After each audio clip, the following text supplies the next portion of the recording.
Welcome once again to this self-knowledge course. Today we will be studying topic number 23, which deals with two aspects of our psychology that it is very important that we study and eliminate, since these two defects prevent any progress on the inner path from being possible. We will talk today about fanaticism and mythomania. This is a very important topic, on which we must reflect carefully, since one of the first obstacles that we are going to encounter on this path is self-deception.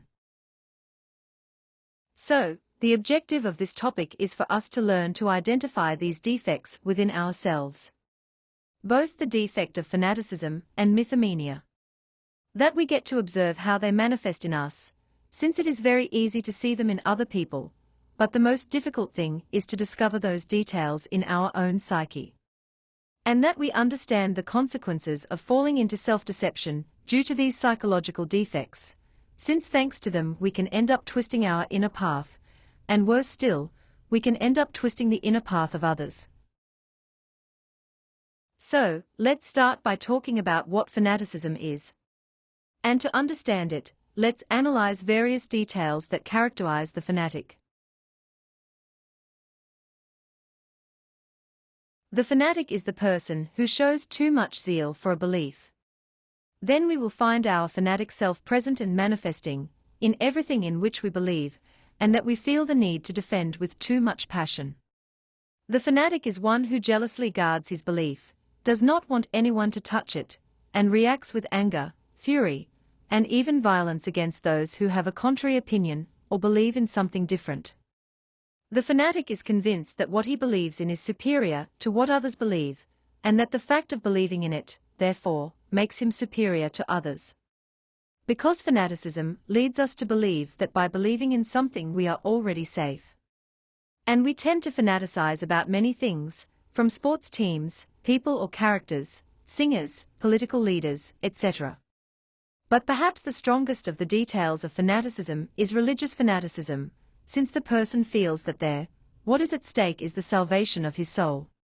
Therefore, this fear usually makes us irrational and leads us to thoughtlessly, and often violently, defend our own religious belief or ideology. This mental block that fanaticism places us in doesn't allow us to reflect that our belief is nothing more than social conditioning. And that it is nothing more than that, a belief, something that we do not know, that we have not verified directly, but that has been instilled in us due to the culture and the environment in which we grew up, or according to concepts that at some point we decided to adopt. And that very probably, if we had been born in another part of the world, we would have, and defend, very different beliefs. Fanaticism ends up becoming a disease of the mind, since the fanatic feels special, favored by God simply because he believes in something. And he can, in his obsession with defending and forcibly instilling those beliefs in others, become extremist, thus failing even basic moral codes. As we see in the cases of parents who mistreat or abandon their children because they don't want to go to church or follow the family's religious criteria, or those people who beat or kill others out of sports or political fanaticism. Or we see how fanaticism can lead to extremism, in which people go so far as to murder others in the name of God. Because the psychological defect of fanaticism prevents us from differentiating between concept and reality. Then a blind faith develops, fueled by those who urge you not to check, and only believe what they tell you. And those who almost always instill this blind faith based on fear. Fear of death, punishment, hell, etc. We must also understand that both religious or spiritualist fanaticism and atheistic fanaticism are just two faces of the same defect. Since, just as religious or spiritualist fanaticism can lead us to blindly believe in concepts about divinity without having directly verified them, and leads us to passionately defend them. Likewise, the atheist passionately defends his materialist concept, and doesn't give himself the opportunity to prove to himself whether there really are higher spiritual forces and experiences, or not. But rather he locks himself in his atheistic concept and believes that this concept is the absolute truth. So, let's start by recognizing the fanatic self in that jealousy, that fury with which we react when someone believes in a different concept than ours, or simply has different tastes than ours. Also recognize it in that defect in us that leads us to settle for believing in the things we just know intellectually, and never encouraging ourselves to investigate directly, and for ourselves, the truth of those things in the higher worlds of consciousness. And also recognize it in our way of thinking, when we believe that just by believing we will be safe. Believing that we will save our soul by believing in this or that religion, or by believing in this or that God. When the reality is that saving our soul involves conscious work on ourselves, to get to know ourselves and awaken our entire consciousness. But it turns out that when the knowledge is received, and the person already knows what he must do to awaken his consciousness, two paths open before him. The path of the believer and the path of the practical. And the most common thing is that when we receive this knowledge and begin to sympathize with it, our fanatical defect will want to lead us to immediately take the path of the believer. Unfortunately, most people take this path. The believer is the one who believes that knowing is enough, and from that day on, he dedicates himself to pretending that he is a saint. He wants others to see and feel that he is changing, he wants to feel related to the belief he professes and begins to repress his defects, especially when he is in public, or when he is not in confidence. Thus, he usually appears very kind, very patient, very blessed when he is in public. But, when he is alone or in confidence, such as with his immediate family or close friends, then he transforms, he lets out everything that he has not really worked on himself, but is only repressing. A detail of this believer self is that it is very intellectual. Therefore, he loves to nourish himself exclusively intellectually. He always wants to receive more and more information to document himself in a purely intellectual way, but he doesn't like practice. He is satisfied with just watching videos, reading about this and that, but since he doesn't like to practice, he never really checks. And that is a mistake that is made a lot in these studies, believing that because intellectual knowledge is being acquired, consciousness is awakening, and that is totally false, because for the awakening of consciousness to occur, we must take the other path. This is the path of the practical. The practical person is one who, instead of dedicating himself to believing all the information he receives, rather dedicates himself to practicing, to verify it. He strives to put the different tools into practice, with patience and discipline until he sees results. Thanks to the wisdom he derives from his own inner work, he becomes independent, no longer having to be subject to the concepts of others. Thus, the practical's person knowledge is his own knowledge, which he acquired through his direct experimentation of the information he received. And, therefore, it will be the one who really begins to advance on the inner path, since on this path one only advances through the works that are done. For the constant and conscious work on the three factors, for the revolution of consciousness and verification practices. Since, if there is no psychological death, there is no liberation of conscience, and we will not be able to rescue the wisdom trapped in psychological defects. If we don't practice spiritual birth, we will not have our existential bodies, and therefore, we will not be able to obtain the wisdom of our inner being in the different dimensions of nature. If we don't sacrifice ourselves for humanity, we will not be able to develop love, and we will not be able to advance internally. And, if we don't practice, we won't be able to verify anything by ourselves. The practical understands this and begins to practice, and show with his life the result of his works. And this terribly annoys fanatics, who, motivated by the defects of laziness and envy, hope to achieve self-realization without working. Then, we must analyze these details of the fanatic self, to try to discover them within ourselves through self-observation, in order to eliminate this defect from our psychology, and be able to advance in inner knowledge. Let's analyze some details of this defect. A fundamental detail of the fanatic self is that it doesn't like practice.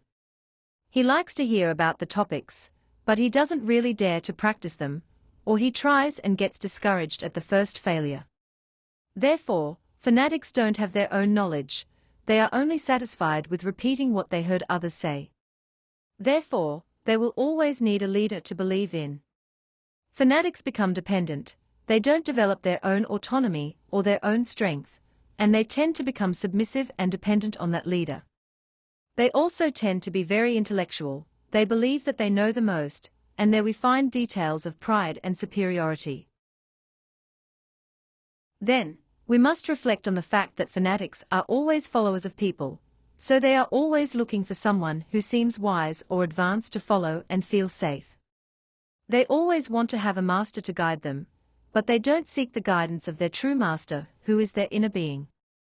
They dedicate themselves to imitating others, to living with the experiences of others, and they are always stating things that they don't know, but that others told them. They talk about the experiences of others without understanding them. Also, fanatics are envious. For this reason, they don't like people who want to show works, because envy leads them to compare themselves and they hate feeling inferior to others. If someone tries to practice, then they seek to discourage him to take away his strength. They start calling others as fanatics. They look for errors in everything others do, but they do not do it themselves. Plus, they are lazy. They think that the inner path is as easy as blowing and making bottles. They are content with talking about knowledge, but out of laziness they don't practice it and do not verify it. So, they talk about dying, and they don't die. They speak of being born spiritually, but don't practice suprasex, nor do they make efforts to achieve chastity. Being able to sacrifice more for humanity, they don't do it, they are satisfied with the little they do. They teach how to practice, but out of laziness they don't practice. And an important detail to observe about this fanatical defect is one that we all have within us, and it is something called the false sense of the self. This will make us believe that we are doing very well, and will not let us progress. This defect doesn't let us see that we have all the psychological defects alive, that we haven't eliminated them, that practice is what makes the master, that we have not created the existential bodies of the being. It does not let us see that in order to awaken and raise the Kundalini, we must stop being traitors disguised as meek sheep, that the work is yet to be done, and that the worst mistake is to believe and feel to be good. We must observe this false feeling that we have no defects, since that is a terrible obstacle to being able to really advance in our inner work. Another detail of fanaticism is tyranny. By defending our faith and our truth, we feel justified in subduing others and believe that we are doing it for their good. When the fanatic feels that he is in a position of power over others, he usually seeks to scare them or make them feel guilty in order to subject them to his belief. This self likes to debate with those who don't share his beliefs, and always wants to impose them on others. We can see that self in ourselves when we want to force our friends, partner, or children to accept what we believe. The fanatic always believes that he is doing better than others and looks at others as condemned because they don't accept this knowledge. And an important detail that fanaticism has is mysticism. So, the fanatic defect will seek to convert knowledge into a religion, and will begin to include religious forms in this knowledge, because fanatics are fond of rituals. They like the external forms, the clothing, the poses, the ceremonies. They believe that this is what is important for the inner work. And they begin to point out as negative everything that doesn't fit their mystical criteria. In conclusion, what fanaticism does is bury us, make us useless, mediocre forces, useless beings. That is why it is so important to study and eliminate the fanatic self from within us, in order to really advance on our inner path. Let's now look at this other psychological defect that leads us to self-deception. This is mythomania. Mythomania is a very marked trend among people affiliated with various metaphysical schools. Apparently very simple subjects, overnight, after a few hallucinations, become mythomaniacs. Sometimes you tell a lie and repeat it so many times that there comes a time when you no longer know if it happened or not. This is how the mythomaniac gets used to lying, and does not see telling lies as something bad. He lies to convince others and ends up deceiving himself. Therefore, it is very important to be able to notice the small or large manifestations of this defect in us and begin to work on them in reflective meditation. Many times, the cause of mythomania is states of inferiority, in which people seek to exaggerate, and even add things that didn't happen, to their stories, seeking to impress, seeking to be accepted, seeking to be admired. Then they invent false astral experiences, or false spiritual faculties. For example, they talk about having opened their third eye, or contacting angels or extraterrestrials, etc. But it's all a lie to impress. Because what is the mythomaniac looking for? Well, he seeks to surprise many unwary people, who are in fact impressed when they hear his stories and become his followers. The mythomaniac usually has impossible dreams and suffers from delusions of grandeur. In his mind he fantasizes about being special, important, transcended, and ends up believing it and presenting himself as the reincarnation of this, or that fabulous, legendary, and fictional master or hero. The problem with this defect is that it not only distorts our inner path, but also leads us to damage the spiritual path of many others. Therefore, it is important that we observe and identify within ourselves the details of the mythomaniac defect in order to eliminate them.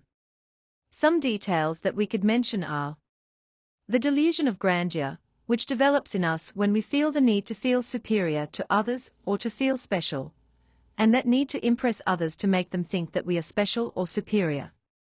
In that order we could also observe the lie. Everything we remove or add to our stories to make them more impressive. Also observe the need to have followers. A person who is truly awakening his consciousness teaches other people to seek and follow their own inner being and not someone external. The mythomaniac, on the other hand, generates dependence in others, manipulating people by making them believe that they need him. They prophesy crazy things. They scare people so that they become more insecure, and therefore more dependent. They criticize and speak ill of others to discredit them. And they describe others as black magicians. It is important to observe what details of all these that we have mentioned we have in our psychology, and seek to find more in our own reflections. Since, as we have seen here, this defect will not allow us to advance in our awakening. Something interesting to think about here is: how are mythomaniacs created? The mythomaniac is usually created by personification. As this defect becomes a disease of the mind, mythomaniacs begin to believe that they are this or that elevated being and act as if they were. Also, through misinterpreted dreams and astral delusions. For example, the person was watching a movie from a certain era, or a certain legendary hero, and then, because their consciousness is asleep, they dream of those scenes and begin to fantasize, until they believe that they are that character, or that they are the reincarnation of that character. They think that they have seen in the astral a scene from one of their past lives. It is therefore not strange that any psychic aggregate assumes in the astral plane a Jesus Christic form to dictate false oracles. Any of these entities, which together constitute what is called the ego, can, if they so wish, take the form of a Mahatma or Guru. Then the dreamer, upon returning to the waking state, will say of himself, "I am self-realized, I am a master." Some external circumstances can also help to form a mythomaniac, such as the abuse of certain drugs and hallucinogenic substances, near-death experiences, or moments of passionate regret after an unbalanced life, or a life dedicated to witchcraft, leading them to feel called by God to guide others. And on other occasions, the mythomaniac is created as a consequence of fanaticism, because he is a fanatic follower of some mythomaniac, and the mythomaniac ends up convincing him that he is also an elevated or enlightened being. And all this happens because the person is not serious, doesn't work on himself, doesn't seek to awaken his consciousness, and doesn't seek the guidance of his own inner being. But in the end, all these mythomaniacs are a wall without foundations that shine for a time, like will-o'-the-wisp, and soon end up going out, confusing, and leaving their followers in the greatest disorientation. Thus, we see that sooner or later all these mythomaniacs end up being discovered. It is discovered that they were scammers, many times even rapists. And the saddest thing about all this is that all the people who follow them are disappointed and lose their spiritual longing. And the idea of this study is that we understand the urgent need to work and eliminate these defects of fanaticism and mythomania from within us. We must understand that these defects have trapped an important part of our consciousness, and that they have the strength to prevent us from awakening our consciousness. Therefore, it is essential to work on these defects with psychological death. The annihilation of each of these subhuman entities is essential to free the essence. Only by emancipating the essence is its awakening achieved, then its illumination comes. Let us remember that the worst self-deception occurs when we begin to believe and feel that we are good, elevated, and holy. Because immediately, we stop perceiving the need for change, we lose the revolution, and we stagnate indefinitely in our inner advancement. This was today's conference. I hope it is useful for you. Remember that you can leave your questions in the comments. I invite you to our next conference, in which we will be talking about how to transform our life by transforming and raising our level of being. And we will see how it is our level of being that attracts all the circumstances of our life. Do not miss it. Until next time.